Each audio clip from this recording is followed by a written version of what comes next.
Good morning, everyone. I'm Laura Accipe, PhD student at the University of West Indies in the research team PC2E, Cardiac Pathology, Environmental Toxicity, and Envenomation. I will talk about ROS, advanced glycation and products, and diabetic healing. Improving the healing of diabetic patients is a global issue. Indeed, in 2022, 537 million adults were living with diabetes. 6.7 million deaths worldwide were due to diabetes. Additionally, it costs $966 billion a year, and some studies have found that people with diabetes have 12 to 25% lifetime risk of developing a full cell. This full cell may not be healed and lead to an amputation or even death. Why do diabetic patients have difficulty to be healed? Hyperglycemia leads to a high ROS and age levels. Then, the liaison between age and its receptor rate leads to metalloproteinase MMP activity augmentation and inflammatory cell activity augmentation with an increased release of pro-inflammatory cytokine. On the other hand, there is an important ROS increase formation.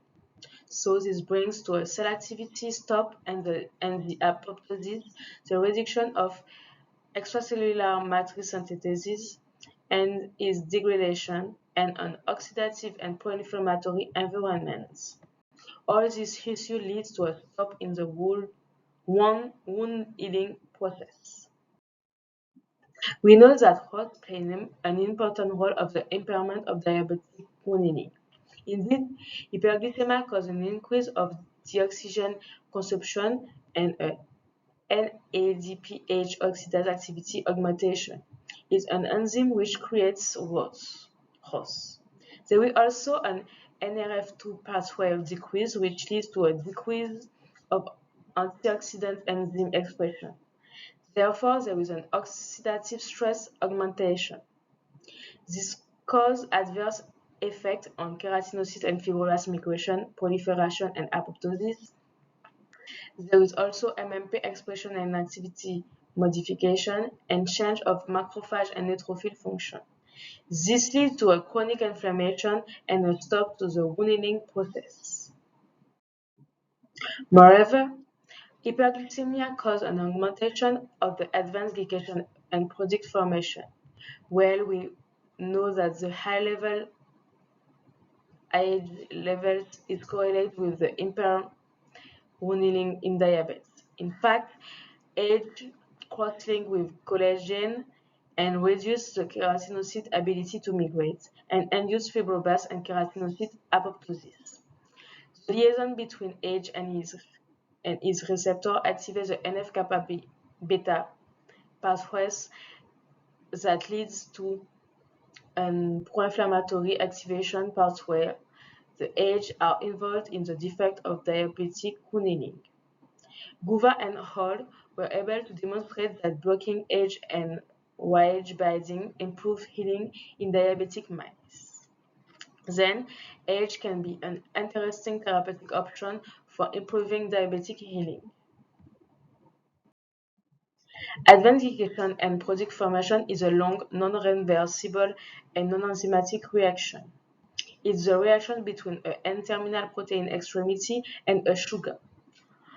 Oxidative stress can improve age formation, and antioxidants used to scavenging free radicals or chelating metal ions can reduce age production.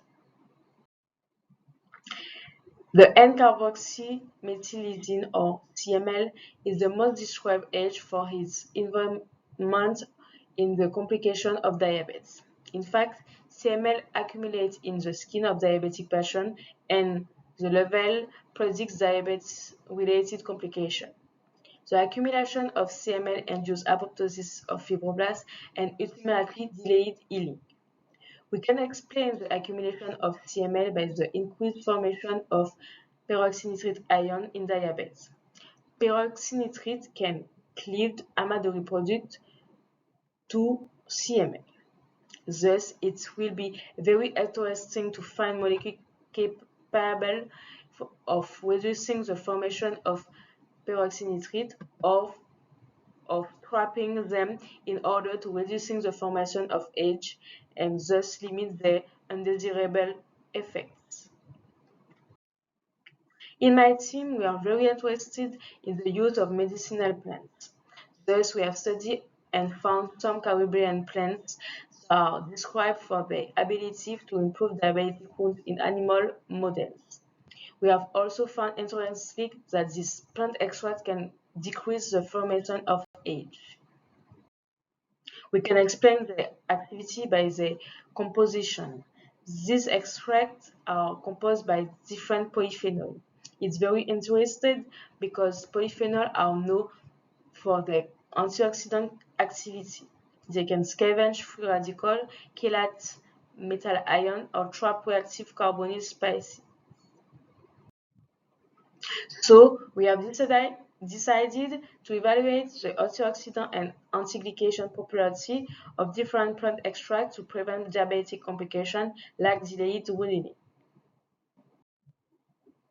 We have prepared 7 different extracts of 3 plants: Punica granatum or pomegranate, Psidium guajava or guava, and Musa paradisiaca or plantain banana.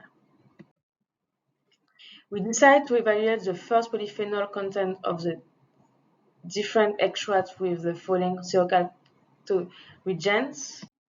After we evaluate the antioxidant power of these different extracts by the PBH test and evaluate the peroxynitrite scavenging activity with the event blue bleaching test.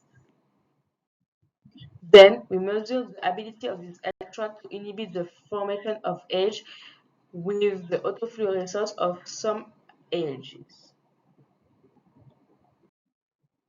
We found that pomegranate peel extract and the pomegranate it's the pomegranate extract which have the higher polyphenol concentration. This concentration is similar to the polyphenol content of guava leaves extract.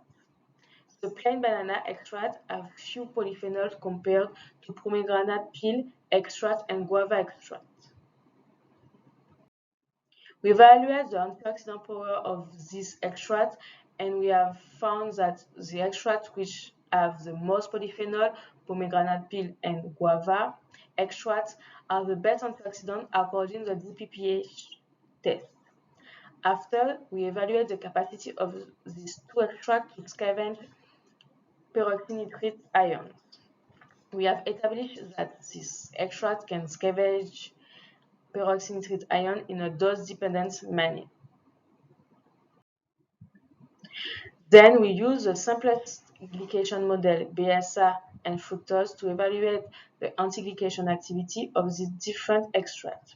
Here, we can see that the different banana extract possess a weak anti-glycation activity, and the guava extract or pomegranate peel extract inhibit in an interesting way, about 70%, the formation of the end product of glycation. It is the extract that contains the most polyphenols that have the greatest anti-glycation activity. In conclusion, pomegranate peel extract and guava leaves extract have a high polyphenol concentration, have a good antioxidant activity. They can scavenge peroxynitrite ion and can inhibit age fluorescent formation. These 2 extracts are good candidates for therapeutic use to reduce the age formation and ultimately reduce the appearance of complications related to diabetes, in particular the lack of healing. Therefore, we decided to continue the experiment of this extract on different 2D and 3D glycation models. Thank you for your attention, and I'm sorry for my very bad English.